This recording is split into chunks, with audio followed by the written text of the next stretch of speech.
Hey everyone! In today's video, I'll show you how to open a savings account with CIBC quickly and step by step. Start by opening your web browser and searching for cibc.com. Once you're on the CIBC website, navigate to the Bank Accounts section. Look for the Savings Account option and click on it. On the Savings Account page, you will see different types of accounts, such as the CIBC Advantage Savings Account, CIBC US Personal Account, CIBC Tax Advantage Savings Account, and CIBC RRSP Daily Interest Savings Account. Now let's move on to the application process. Click on the Apply Now button to begin. Next, click on Let's Go to continue.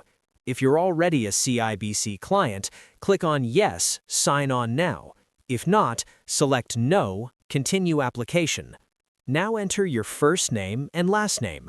Then enter your date of birth. Enter your email address so they can contact you. After that, provide your home information. Confirm your taxpayer status, then enter your occupation. Finally, provide some account details. Make sure to read and agree to the legal terms and conditions. Once you're done, click on the Submit button. And that's it. You've successfully learned how to open a CIBC savings account step by step. If you found this helpful, don't forget to like, share, and subscribe for more easy tutorials. Thanks for watching, and I'll see you in the next one.